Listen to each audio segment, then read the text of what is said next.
Dance like a monkey. Move like a monkey. Shoot like a monkey. Kill like a monkey. Dance like a monkey.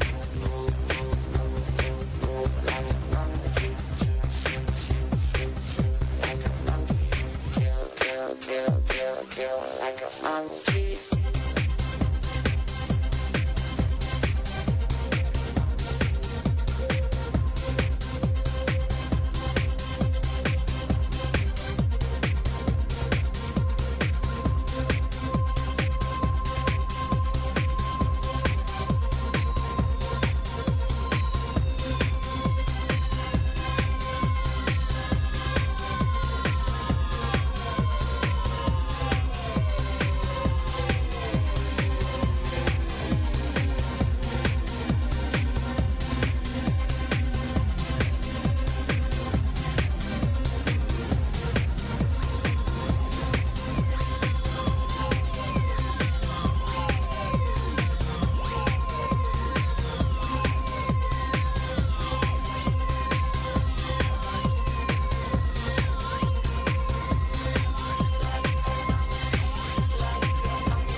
Good evening, everyone. How are we all tonight?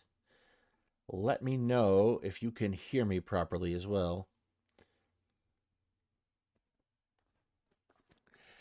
So it has been a little bit since we did anything intentionally educational on this stream.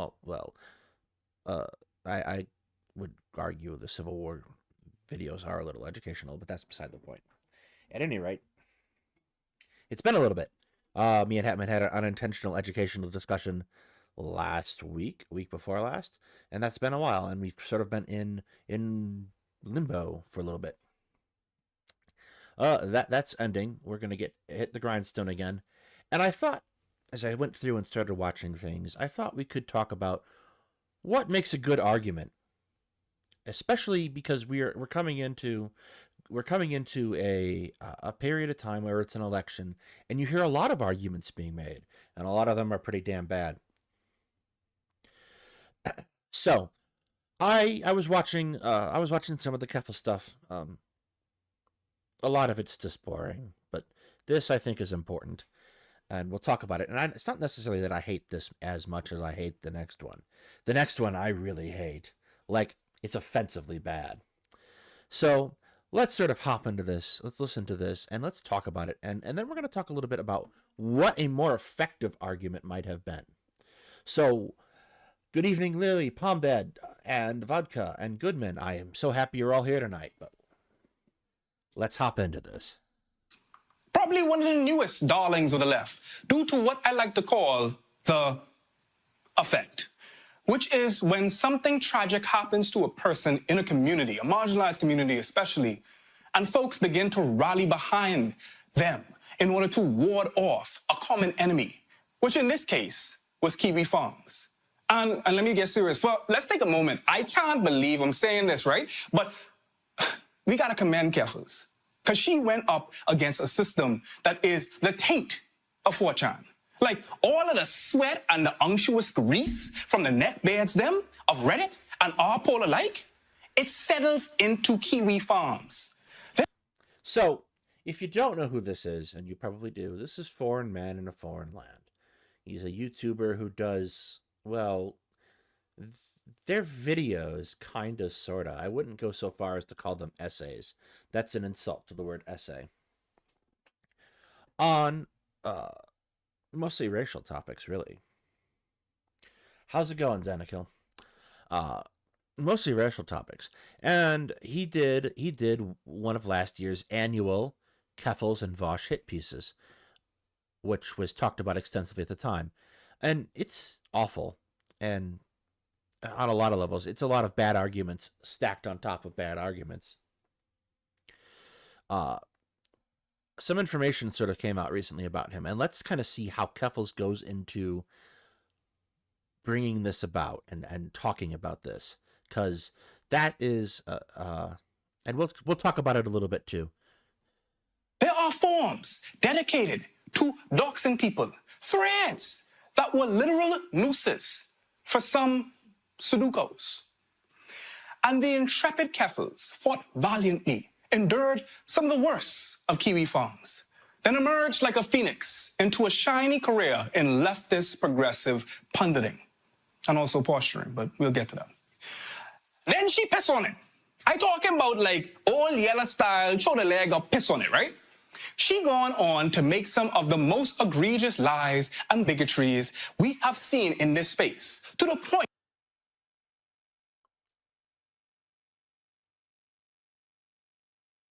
I don't even...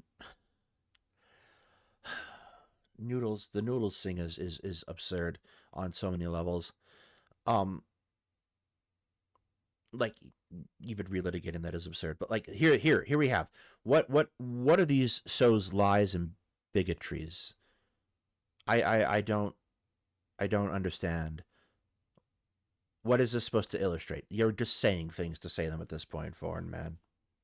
Point where it got so bad that she had to do this. She got help. Now, let me start by saying this, right? This is pretty damn gross too. Let's be frank.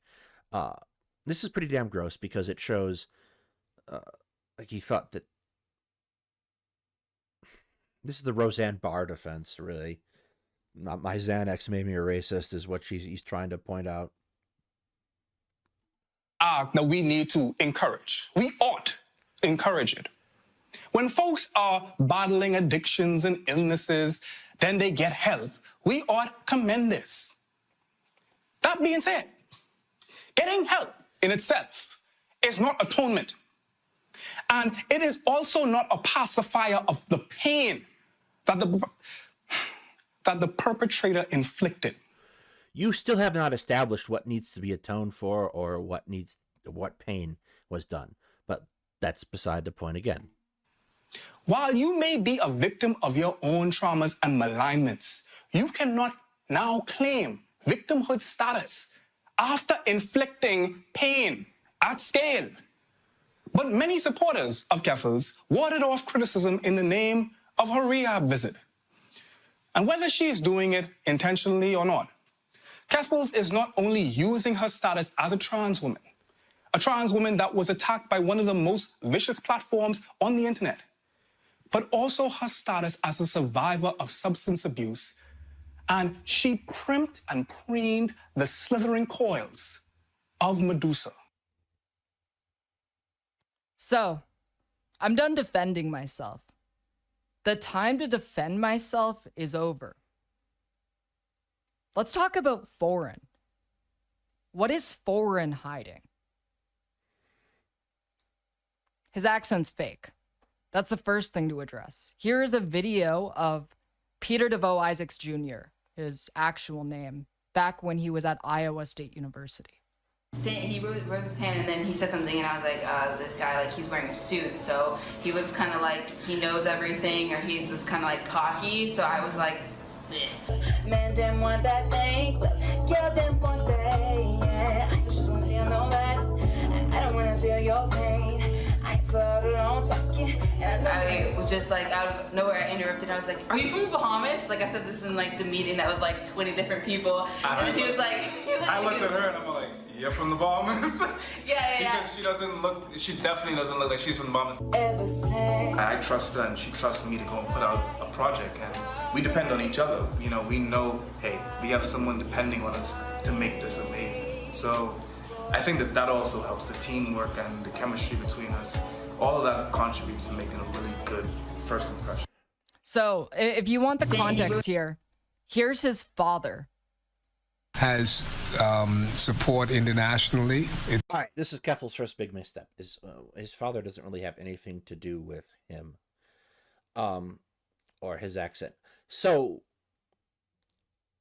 obviously, Foreign Man is playing up his accent. Whether or not you find that offensive enough or not, I guess, is up to you. I think it is at the very least kind of. It tastes bad in my mouth thinking about it, because it's not. It harkens back to a kind of attitude that we tended to take, especially towards Asian Americans in the early turn of the century. But he's not, strictly speaking, not from the region. So if he wants to affect the accent as a part of a performance, that's fine.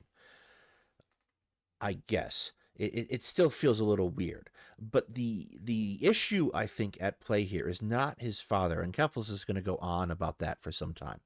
Is not his father so much as it is what he has done. You are not the sins of your parents. You are your own person, and you get to commit your own sins. So that I think is we're gonna move ahead a little bit here, but. Side of Foreign that he wouldn't want to be seen by his newfound audience.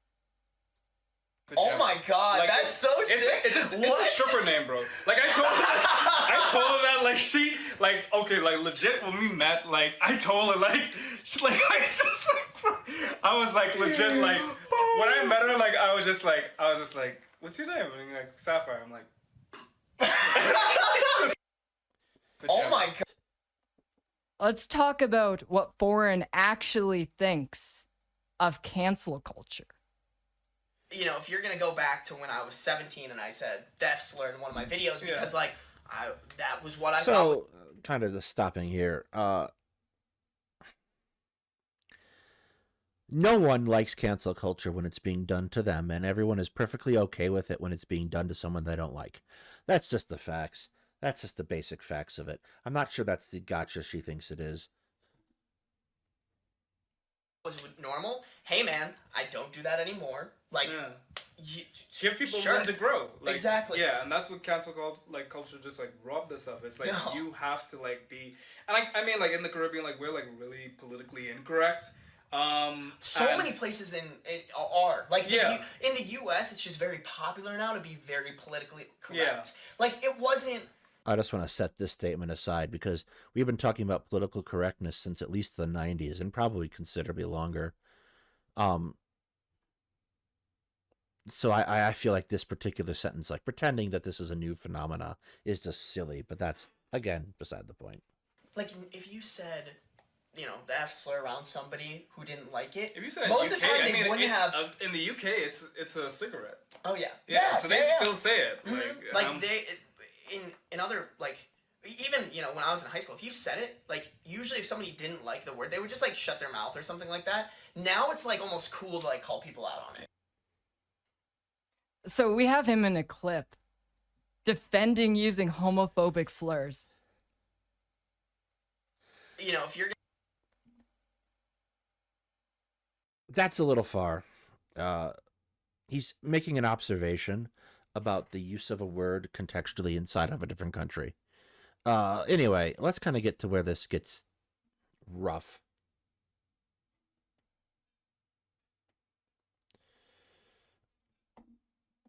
yeah, that's not a good. That's not really what he's doing. He's pointing out the context of it, of what that word means in England in reference to a particular object. So, exploited these fears among socially conservative. Yes, the war on drugs is awful. As a result, within which to regulate different drugs based primarily on risk of addiction. Nixon, a national interview recently published in Harper's Magazine. The Nixon campaign in 1968 and the Nixon White House after that had two enemies: the anti-war left and black people. So this is the Reform Act. You can see that this was the start of the intensification. I don't want to hear a single fucking word about drug addiction and pain. All right. I get why Keffals is sensitive to this, but again, this is his father, not him. He is not his father. The argument that you made at the end of the 16-minute video is that Foreign Man is bad because of his father, and that he has caused pain to scale. That ain't it, boss. That ain't it.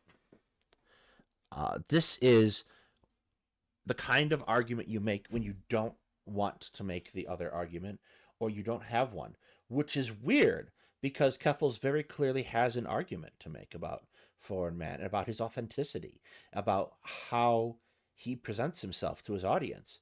Like, there's an argument to be made there. Like, there's this accent. He's affecting an accent. He is doing these things in order to sound more foreign and exotic. He is playing into a concept of essentialism in order to talk about race. If that is ironic, he should probably account for that. This is a weak argument because ultimately he's going to brush off things about his dad. It's just that simple. She's trying to expose him as a hypocrite. The thing I think that exposes him as a hypocrite is much more readily available in the same video that she took the initial clip from.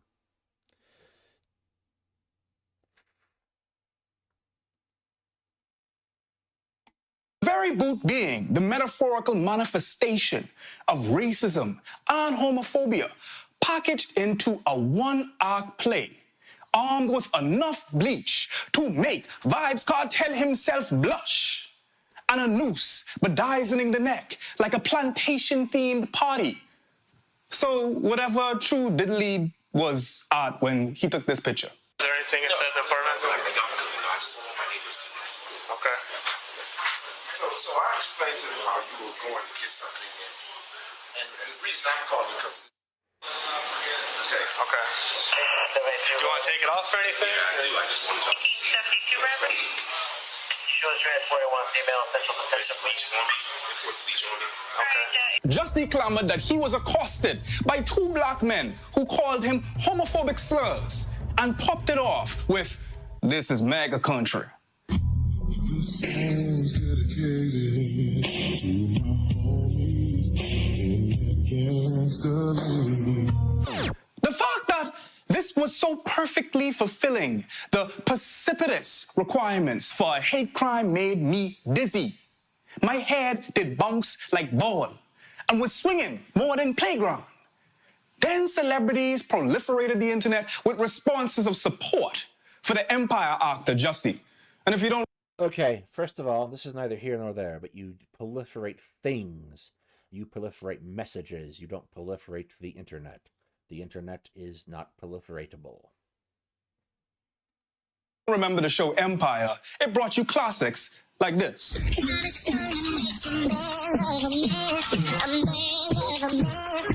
But the very actor that played Jamal Lyon, remember the show Empire? It brought you classics like Lion.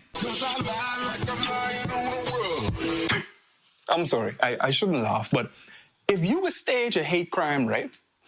Then why besmirch the couple of them instead of the men that swapped their hoods for hats? Bench. This is where we waited for Jussie to come before we attacked them. Anyway, the world dragged Jussie like a dead deer off to the side of the road because, in an attempt to apprehend the attention Jussie believed he was entitled to, he got the type of attention nobody wants: infamy. So what did he do in order to ward off the warranted criticism he got? He did this. I'm not. That's what I was trying to say. Okay. I'm not. Okay? I am not. I am innocent, and I'm not. If I did this, then it means that I stuck my the LGBT.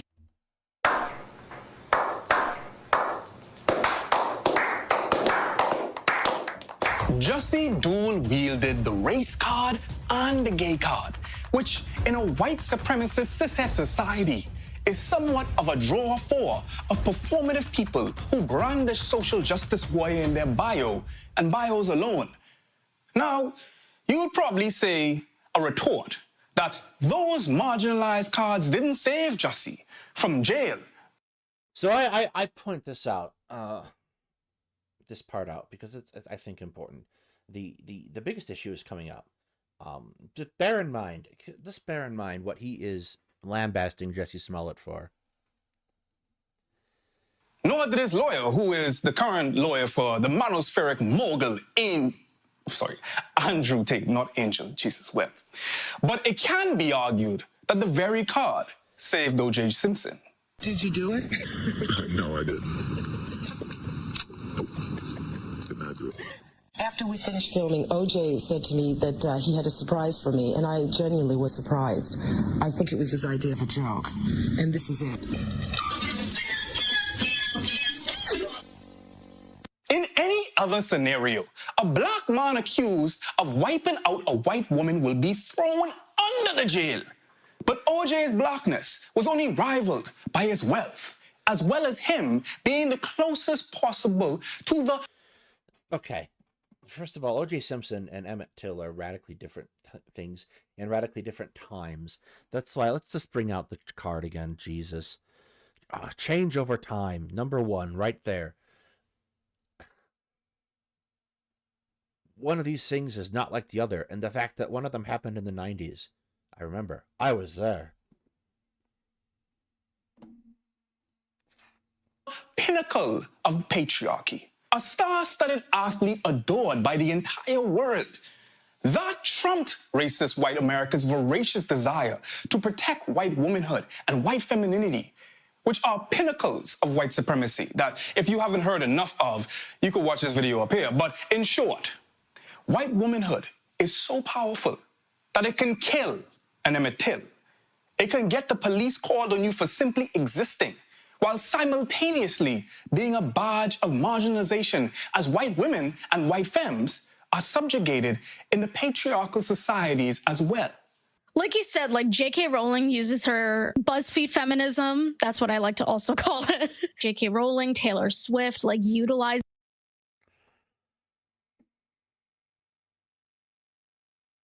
I have called white people. Sorry.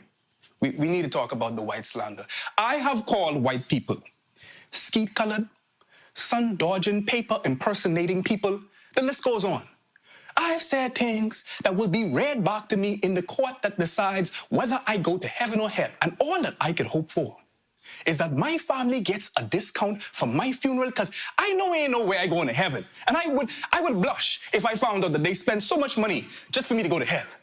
Even if God himself is up there smoking and getting they ate, it don't matter. But there's one thing I did that truly demonstrates how marginalization could be weaponized. And that was my most popular video at the moment, Asiaphobia in the black community. I vividly recall my heart dropping into my after I uploaded this video. And I saw the sign that YouTubers fear the most. The limited monetization sign. Oh, gosh. This meant that all my hard work would be for naught. So I started campaigning, claiming that YouTube is penalizing me for being a black creator, discussing these racy issues, which is definitely something that happens, but not this time. regardless of the commentary to be had on how the algorithm. Okay. So here he is saying, right off the bat, I lied. In a video where he goes on to talk about people like Vosh and Keffals, and which he attempts to lie again. This, I think, is a lot more damning than anything his father has ever done. When you take all these things together, you start to paint a picture of a person. No, the manuscript is utterly unreadable. That's beside any point. But you paint a picture of a person who's not being honest. If he's going to lie about this, about what he is made, what he has made and done, and like that this is a case of racism, and his principal topics are what is and is not racism. What else has he lied to you about? The thing about YouTube that makes it work properly, probably better than most media, is a case of how you perceive creators as being authentic. And he is thoroughly inauthentic. Between faking the accent, lying about the basic subject matter of his channel, and insofar as what we would have to go in and check anyway, he's just not authentic.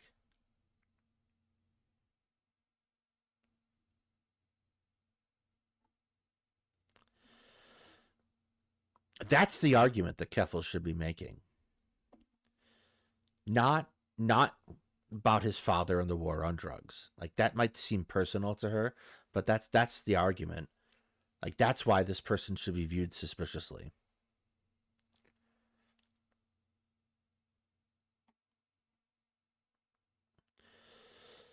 So here's the next argument, and Sunday covered this last night, and it was spectacularly offensive, and we're going to talk about it in some detail.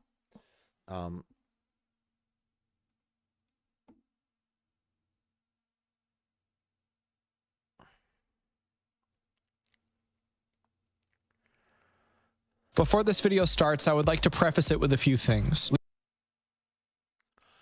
I want to note some things here. This is being presented as a fundraiser.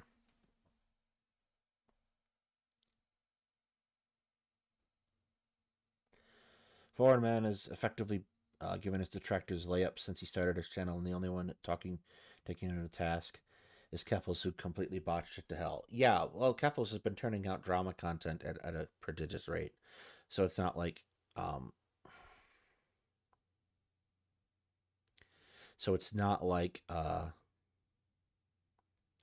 yes, Palm Dead, this dude. It's not like it's unusual. This is Jake Doolittle, who apparently is a spokesperson for chronic illness, and runs a charity called Never Stop.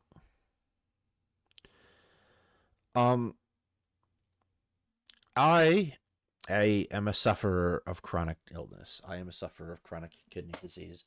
I went to dialysis just today, in fact. I have an understanding of the difficulties inherent in chronic illness and the difficulties inherent in getting yourself to be taken seriously. And I find what happened here to be gross. Like, what this kid is doing is far and away one of the more disgusting things I've seen. He is taking a person's, one of the most difficult times they're going to be, where they're sitting there uncertain and like talking about it and trying to hold them to task for this is unbelievable. But like the level of which this kid shows his ass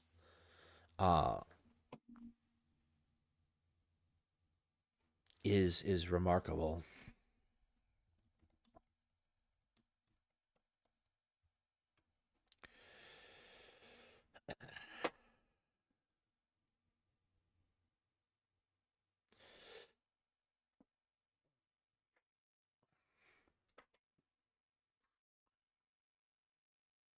So this is a relatively new charity, and we don't have a lot of information about it.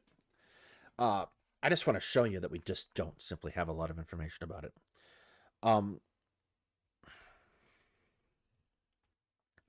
We don't know who's being paid to manage this, how it's being accountable. it doesn't have it doesn't have any real information.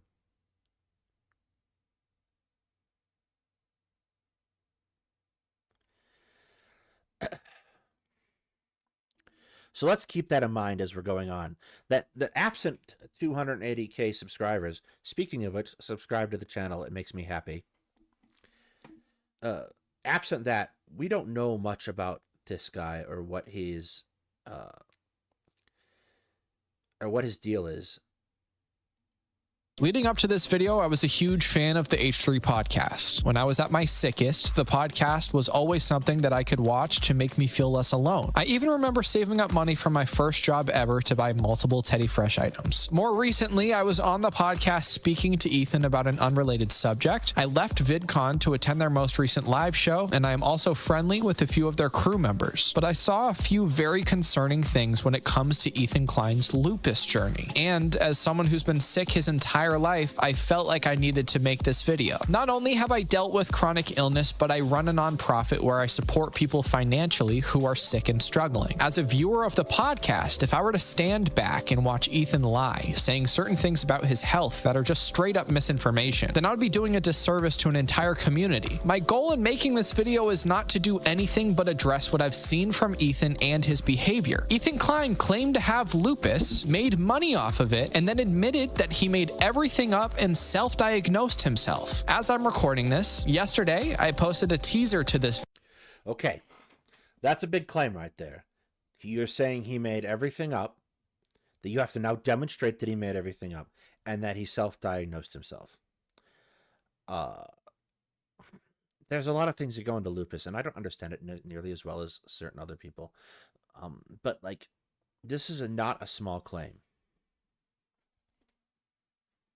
Video, and I've received more backlash than I've gotten in a very long time. So much so that somebody from the H3 crew direct messaged me and called me insane for thinking this. I also want it to be...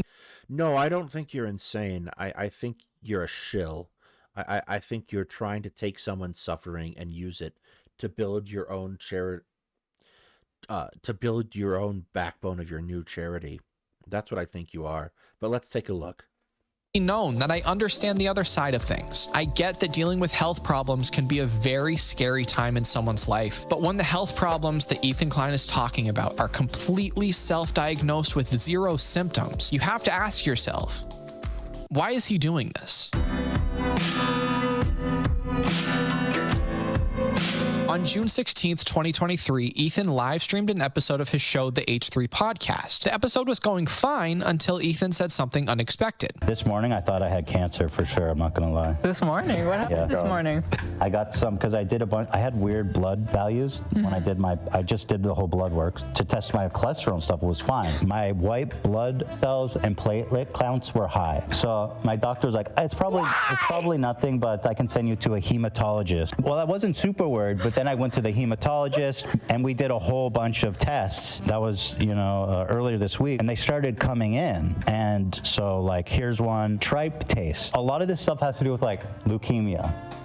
Saying that an Yes, that's how you diagnose things. You start doing tests to rule things out.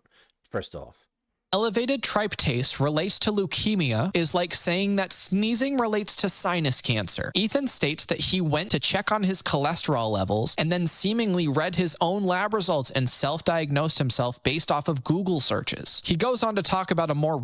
Where does he say that? Anywhere. Where does he say that? He says that not at all. He says, I had this thing. My doctor sent me for additional blood tests. He doesn't say he's diagnosing himself off of Google searches. You have to put this argument together coherently, one point after another, and you have not done this. Recent test result that came in. This test is the one that Ethan runs with throughout this entire journey. My Anna titer. This is also like leukemia and lupus and shit. First, Anna titer makes no sense. The part that Ethan calls Anna stands for anti-nuclear antibodies. It's an acronym that Ethan pronounces Anna instead of ANA like most every medical professional does. This also adds to my claim of Ethan's search. No, it doesn't. Ethan is not a medical professional, you tool.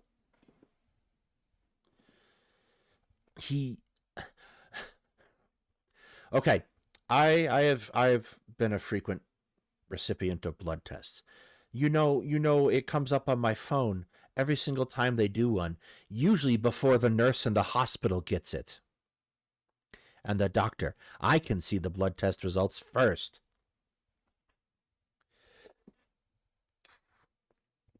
Here's the thing. If you are a long-time sufferer of chronic illness, I would expect you to pick up the lingo. If you're not, then I wouldn't.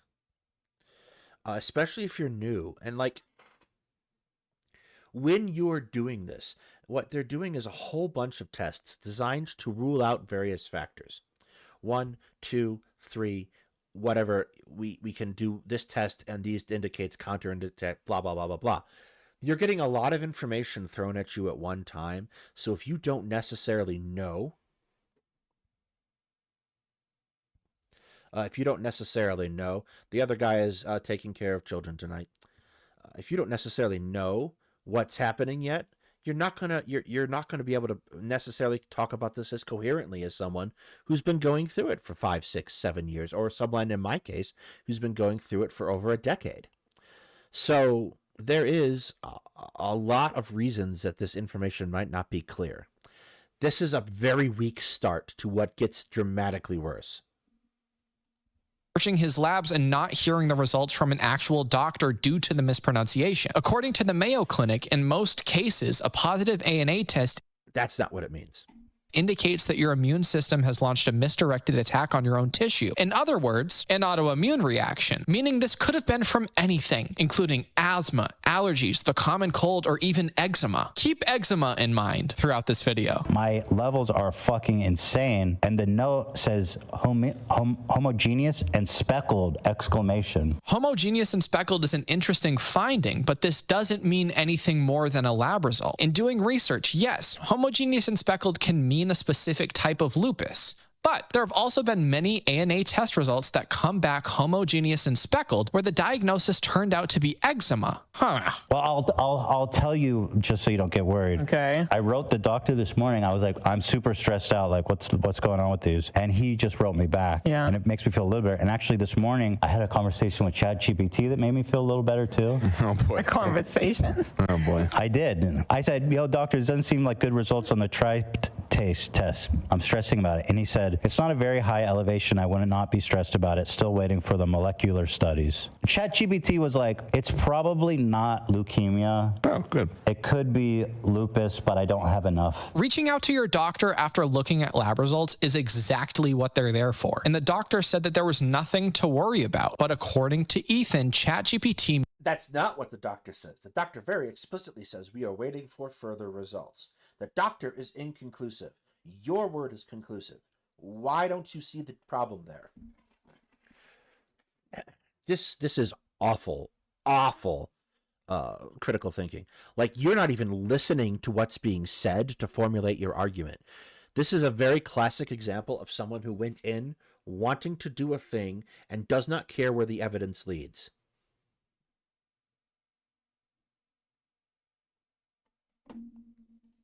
Made him feel better, saying it's not leukemia, but it could still be lupus? I put this to the test. When talking to ChatGPT with the same lab results, the chatbot consistently says, talk to your doctor and basically don't take anything it's saying as fact, which Ethan had to ignore to get to this point. And from this point on is...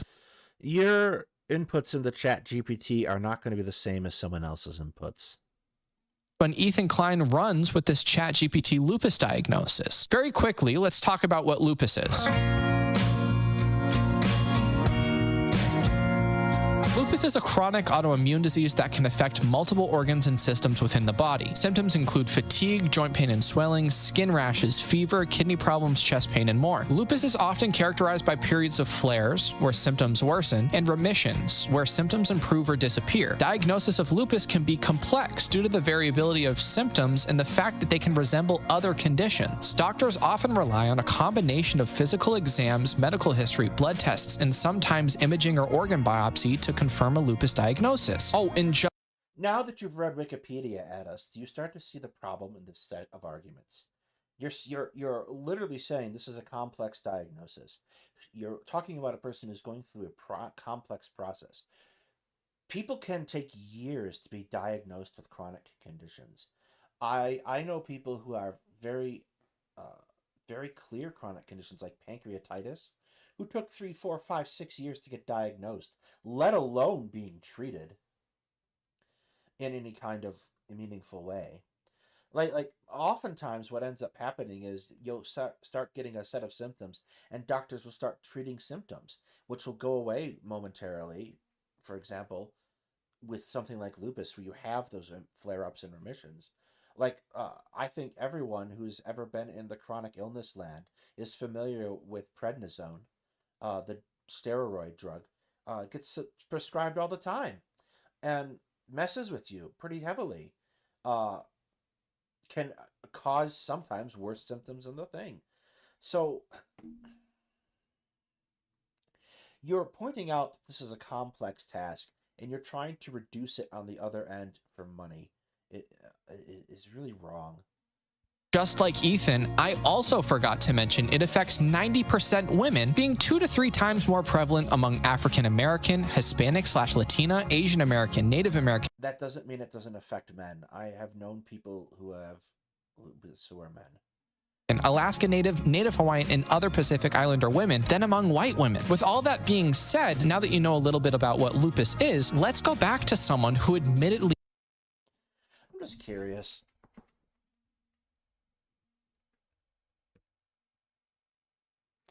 I don't want lupus charities. I want...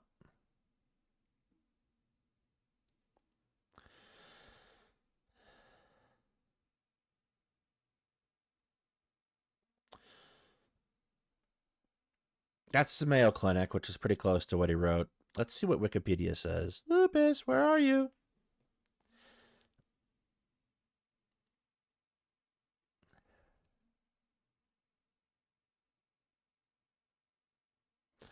Yeah, so he basically just copied those things word for word. He doesn't. Someone call H-Bomber guy. Know what lupus is. I don't even know what the fuck lupus is. Lupus symptoms. I wasn't really. I'll take lupus over fucking cancer. Lupus symptoms includes muscle and joint pain. No. Fever. No. Rashes. Sometimes I get on my face, but it's been gone for a while. Chest pain. No. Hair loss. I mean, look at me. Sun or light sensitivity. No. Kidney problems. Mouth sores, prolonged or extreme fatigue. Anemia. I don't have anemia in the blood test. Memory problems. So weird. I have no symptoms. Wow. Because so ChatGPT is like, because you have no symptoms, like leukemia and lupus usually are accompanied with symptoms, then it's hard for me to say. So what could it be? That's crazy. Ela, that's a phenomenal question to ask. What could it be? With most lupus diagnoses being based off of symptoms, and according to Ethan, he has none whatsoever, you would think this would be the end of the AI lupus diagnosis. But boy, is that... You said it yourself. Flare-ups. And so even if he's not necessarily having symptoms right now, that does not mean he could not have symptoms later. Try not to be so... Look at that face. Look at this face. He's so delighted with himself, despite being so incredibly stupid. Wrong. Because at first it was like my blood platelets were super high and my white blood cells were super high. And that means one of those? Not super high, I guess, but it was above the normal. And my original general doctor was like, it could be that you just have high values on that, and it's fine. So you can see my platelets are pretty high, 530. A certain type of what... Yeah, you're talking literally one show. This is all the same show. White blood cell is just a little bit high, just a little bit over the norm. Get down to the trispate. This one stressed me out. Also, this video is so badly organized that we can't really skip ahead well. Because it's almost double the normal range. Hopefully the doctors are listening. The anatiter one fucked me up. It says the normal value is between 1 to 40 and 1 to 80. Mine is 1 to 320. The lab that did this, they wrote an exclamation in red after this shit. So did he give you a reasoning why, or? Not yet. He says it's not a very high elevation. I would not be stressed about it. Still waiting for the molecular studies. So I guess there's more test results he's still waiting on. But the good news is my cholesterol's fine. If I don't die of cancer before I have a heart attack. So the weird thing about this is that I did a blood test a year ago. Yeah. And my platelets and white blood cells were elevated back then too. Ethan is being a little bit hypochondriac. Are you fucking kidding, dude? No, this isn't hypochondriac. Stop it. According to Ethan, in the past, he has had lab results where his white blood cell count was elevated, which I believe is connected to his GERD diagnosis because, well, who the fuck are you? Is Jake Doolittle MD? Is that it? Let's check.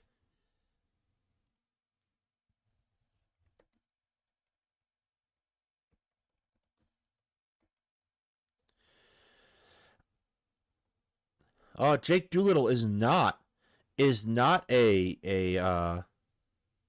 doctor. Okay, just checking. Later in this video, his doctor says it is. Also, saying that you're not a hypochondriac and then following it up with this is wild. Well, the good news is if I do have cancer, because I'm not symptomatic at all. That's not hypochondria. Oh, so if I do, we caught it, I guess, earlier than I would have if I started having symptoms. That's like a really common fucking thing to say about early caught cancer. You know what I mean? Absolutely. But I think this idea of cancer seems unlikely based on what ChatGPT told me, and the doctor told me not to worry, so I'm trusting him on that one. That's definitely the thing a hypochondriac says. But if you look up all the ones that I'm abnormal for, it all is like, you have leukemia or lupus. I'll take lupus any day, bro. Hit me with that lupus. Hit me with that lupus. Not only undermines people who have lupus's experiences, but also makes it seem like a lupus diagnosis is an easy thing to come by. Also, a lupus diagnosis is infinitely easier to bear than a cancer diagnosis. Have you ever seen anyone who's been on chemo? Just a thought. Chronic illness is difficult. I don't want to say it's not. You have to do a lot of things. You have to change how you eat oftentimes. You have to change lifestyles. Things are not convenient. And the world that you are expected to live in is not built for you. You have a hard time with jobs and all kinds of things that simply do not accommodate the world as you exist in it. This is not that. This is a person at the beginning of what they think is a scary journey, trying to make it okay, and this kid is sitting here being a smug little shit about it. just said the idea of cancer seems unlikely based on what ChatGPT told him. But he follows up by saying, according to ChatGPT, he has leukemia or lupus. This idea of cancer seems unlikely based on what ChatGPT told me. But if you look up all the ones that I'm abnormal for, it all is like, you have leukemia or lupus. Oh, it also suggested Sjogren's syndrome, the chat. Okay, all of those things, WebMD, all those types of things are designed to make you go to a doctor if you haven't gone already. So they're designed to be as scary as possible. So the sniffles becomes cancer, so that you go to a doctor and no one holds WebMD liable. GPT suggested that, but I don't know what the fuck that is. These chronic illnesses like Sjogren's syndrome that Ethan keeps thinking he has are predominantly in women, which he fails to mention multiple times. According to Johns Hopkins, predominantly does not mean, oh, fuck, you're an idiot.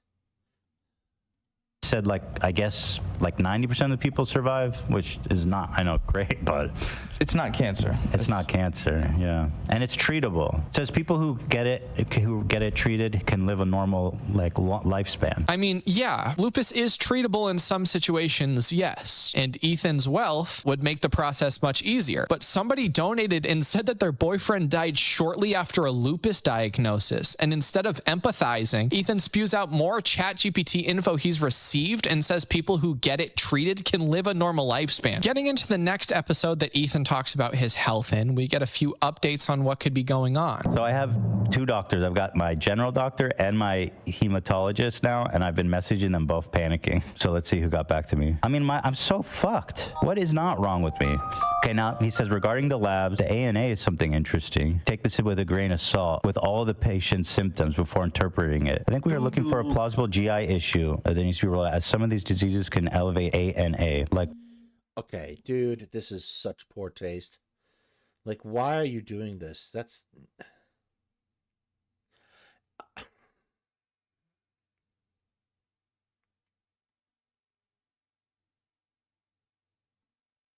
possibly the esophagitis. Yeah, I'm waiting for the hematologist, but he made me feel better on Friday when he messaged me. He says, I don't think this is a new and separate problem than the one we discussed. Oh no. Ethan had already spoken to his doctor about his levels, and the general doctor said that it's most likely an esophageal issue, which Ethan has had problems with for a long amount of time. But a new diagnosis seems to almost excite Ethan, so much so that he runs with these claims for over a month after his general doctor said it's not something more than his prior diagnosis.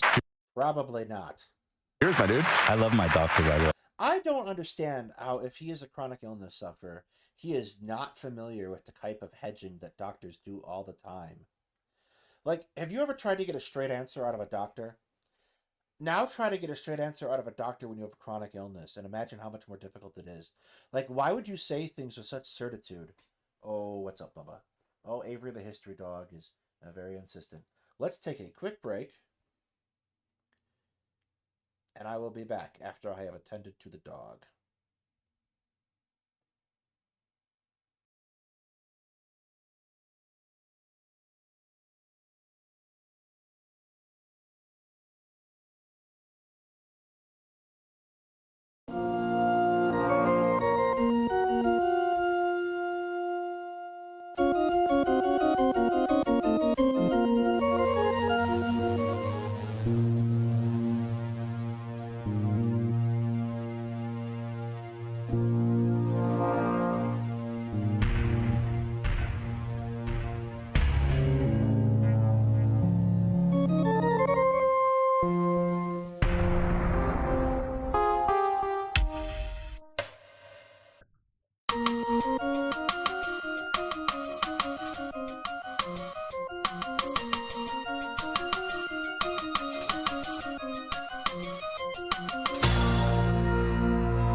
Naturally, YouTube turned off autoplay.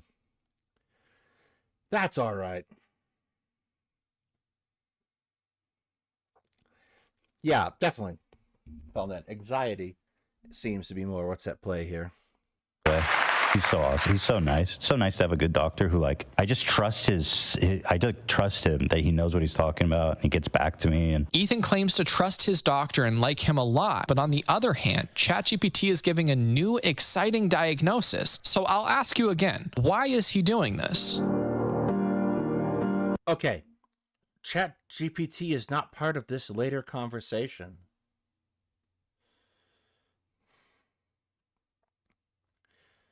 Sounds like ableism.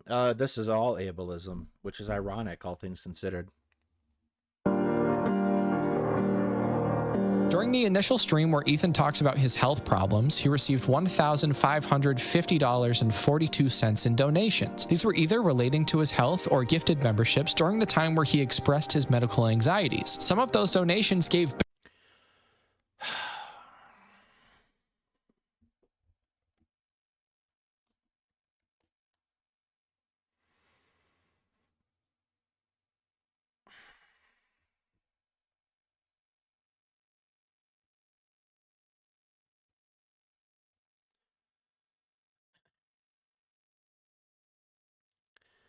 This is not the right H3.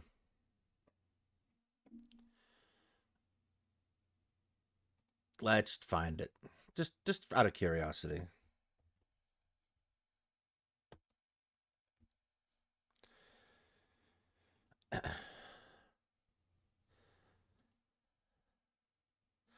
That's about right. Yep.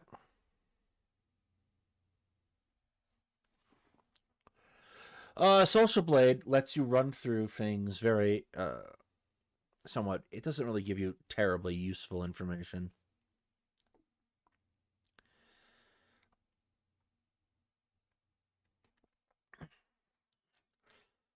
But at 5.9 million subscribers and a fairly constant rate of views, except for this one for some reason, they'll probably be fine. $1,000 ain't going to be as a drop in the bucket, ultimately. better advice than ChatGPT did, but Ethan seemed to ignore them. They included things like, Ethan, don't look too closely at your labs. I'm a nurse, and they're often slightly low or elevated based on different factors. An exclamation mark just means abnormal, but 2 exclamation marks means critical. Or don't look too much into it. Wait for the doctor, please. And I'm a nurse, and the context of your overall health is so important to understanding labs. I know it's hard. Try to be patient and trust that your MD will evaluate the full picture. Sometimes... Okay, this isn't useful because these are people being critical. They're not engendering sympathy or empathy, and they're not making a huge amount of money on this. What are you talking about? You have made already $460. Like you've already made close to 1/3 of what they've made by doing the same thing.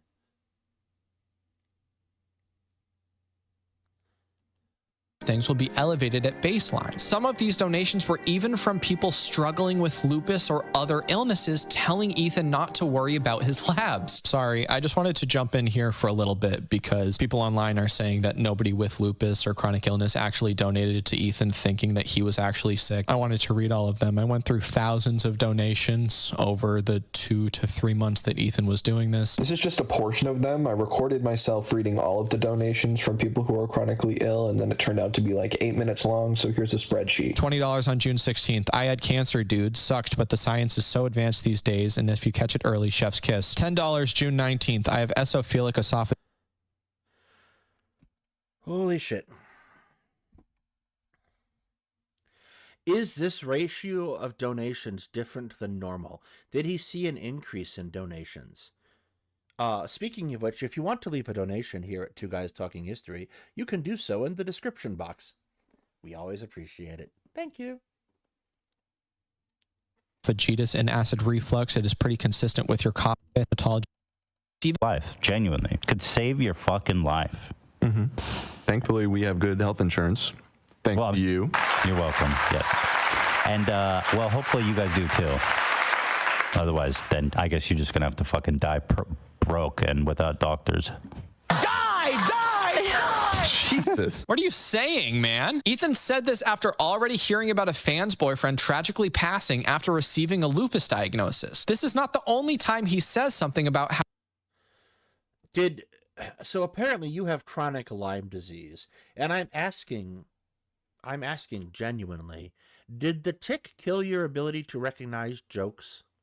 Was it that kind of tick? I know there are ticks that can make you allergic to meat. Is that one of those ticks that basically made you so thoroughly unfunny and unwilling to recognize humor that you could sit here like this? Is that what happened? Is that what the tick did? Was it a humor-killing tick? And was it the same tick that bit Dave Chappelle? Dark humor is one of the principal concepts of basically medicine, really. Medicine, soldiers, EMS, fire and rescue, all those fields, very full of dark humor. But again, I guess dark humor isn't for everyone, kind of like food. How having money gives you more resources for complicated health problems, but later he takes offense when people accuse him of being in a better health situation if he has money. You're rich, you'll be fine. Is that true? Is that it? Now we move on to the next episode where I'm not kidding you. That's not what happened there. First of all, it's insensitive to tell somebody that their suffering is less so because they have money. Reads a fan's Reddit post talking about how they have cancer and makes it about himself. I saw a post on the subreddit, and I just want to give a shout out real quick at the top to a fan who was just diagnosed with cancer. You know, my heart goes out. It says, I've been watching H3 all my life. Diagnosed with cancer, LOL is the title. I get the vibe though. Like, I get it. That's sadly Jake doesn't. Kind of how I felt on Monday. Is that how you felt Monday? Because as I remember it, you were diagnosed with nothing new. The only thing the doctor actually... Dude, don't be a dick. He was very clearly in a state where he's like, I'm concerned about being diagnosed with a thing. It makes me scared. I used some black humor to cope. You are such a little shit. Acknowledged was a prior diagnosis Ethan has had for a while. He says, I don't think this is a new and separate problem than the one we discussed. That's kind of how I felt on Monday.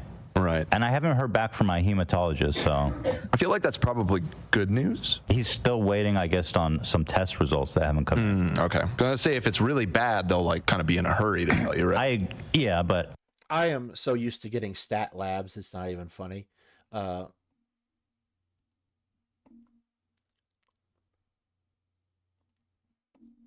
So I'm not used to labs taking several days. Like, I get lab results back day of.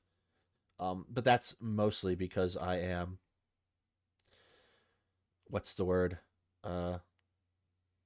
Much sicker than most people. He's still waiting. By the way, this person has cancer and I'm making it all about me. I agree. Moving past this, apparently Ethan asked one of his crew members to ask their family member who's in the medical field what they thought about his lab results, and this was their response. Did your family member get back to you? Yeah, he did, but he mentioned my titter? like it because... Notice how she says you're not going to like his answer? Could it be that she knows that Ethan has his mind set on a lupus diagnosis and this medical professional doesn't support that claim? I'll just send you the screenshots. It's not good, is it? It's not good or bad. He said it's... Lena just framed it very scary, but no, it's not. No. I like it. Oh, because I said... How is that the conclusion you draw? The conclusion I would draw is, this person I know wants an answer to a thing, and this individual I asked was not able to provide an answer. Ergo, they won't like it. Like, this is the most basic assumption you should make. You're not going to like it. He said it's basically inconclusive. It depends heavily on the clinical context. A lot of people have positive ANAs and are perfectly normal, and some providers don't even order them because there are so many false positives. And what about the titter? What about the titter? The ANA test that Ethan received is the titter. The titer part of Anna titter that Ethan has been talking about literally just measures the presence and amount of antibodies in the blood. This would be like if a doctor said Ethan was 5'6" and Ethan questioned the doctor's tool of measurement. But anyway, the point is, I'm going to read it because I want to send love to this person. I've been watching H3 all my life and found this channel to actually lift me out of many depressive episodes. That being said, and I don't even know why I'm wasting my little life. Come on. I have left on Reddit to post my feelings. It didn't take you that long to write this. Right? But anyways, I'm just typing words as I'm thinking. Cancer sucks. My grandma, then my mom, and now me are going to probably die from it. And honestly, it's funny hearing jokes about it. See? And it takes away from the everyday nature of think about dying. God, I love you, H3 fam. No homo. No homo. And I hope the podcast... No homo. And I hope the podcast lives on for many years after I'm gone. Well, I don't know what your situation is, but we love you. And if there's a chance to beat it... Yes, what a terrible thing to say to someone who has cancer. We want you to beat cancer. You're an awful person, Ethan Klein. Awful, awful, awful. I hope you do. The person who posted on Reddit said that was sarcasm. That was definitely sarcasm. Most likely die. And Ethan says, I hope you beat it, which I find so funny because Ethan is the exact type of person to get mad at someone for telling him, I'm sure you're fine. Oh. I'm sure you're fine. But why? You're not sure of that. I'm sure. I know it. What do you mean you're sure? I don't like when people say that. I'm sure. Why are you sure? What would you want him to say? Like, what is this? How is this related to your point? Like, this isn't even a good, transparent hit piece.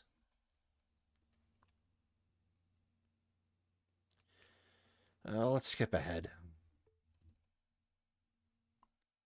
Said it's even more possible that he has lupus, but from what he shared, that information has not come from a medical professional, only ChatGPT. I think I might have fucking lupus. But the weird thing is that I don't really have significant clinical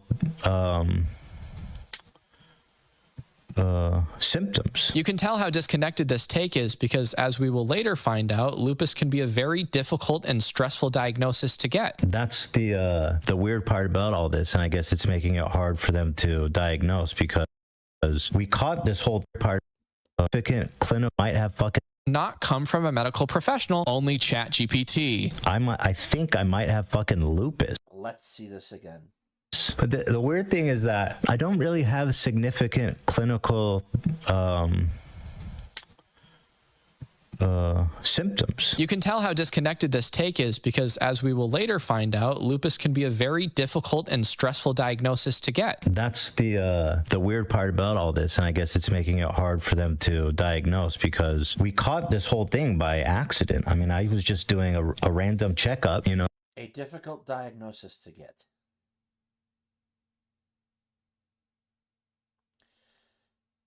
You're talking about a person who's in the middle of a thing.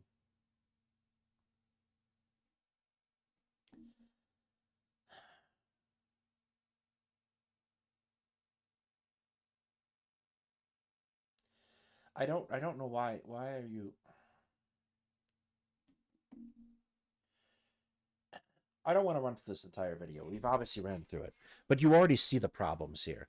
None of these claims that he's making about him making this up match. He's not even listening to what Ethan is saying. He is simply saying things to get to a particular point. So let's go ahead and skip ahead to that point. So in that GPT, if I understood correctly, AI actually said it was probably not lupus. So in that case, I would say the AI was spot on. So I guess that's it. I have spent 4 months gathering information on... Motherfucker, you wasted 4 months of your life on this nonsense. To be wrong, to look this wrong. How does that make you feel to be that pathetic? Ethan and his claims. If all else fails, I hope that at least one person after watching this video understands a little bit more about lupus, chronic illness, why it's insane to make claims like this. And for anybody who's actively struggling with lupus or chronic illness who needs financial help, my nonprofit, Never Stop, will be in the description below and you can apply there. Also, if you feel like it, you can donate to the Never Stop Fund. 10% of all profits from the clothing brand go into the fund, so either way.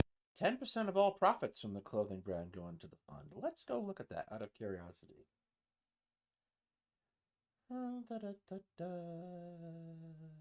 Shop clothing.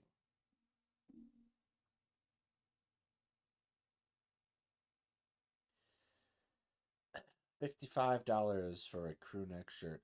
$30 for a hat. What do you think the other 90% goes into? Overhead.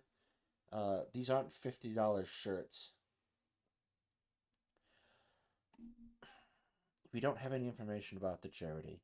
This is a scam. This kid is a scam. I'm telling you right now, we're going to find out about this kid in a CoffeeZilla episode. That's what's going to happen. This kid is going to be in a CoffeeZilla episode.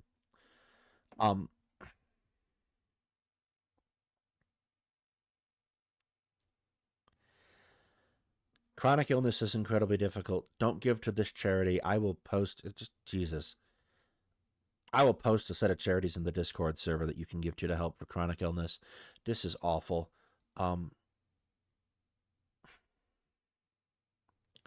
This is a scam to get your money. And it's a bad argument. Like, this is transparently bad. Much like Republicans.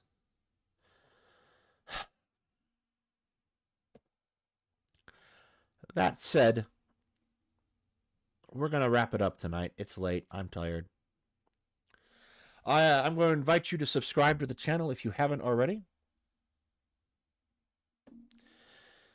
Send me that email address, Paul, that either in Discord or whatnot, so I can take a look at it. What we've got coming up is going to be a number of things. I'm going to do another Civil War General episode tomorrow.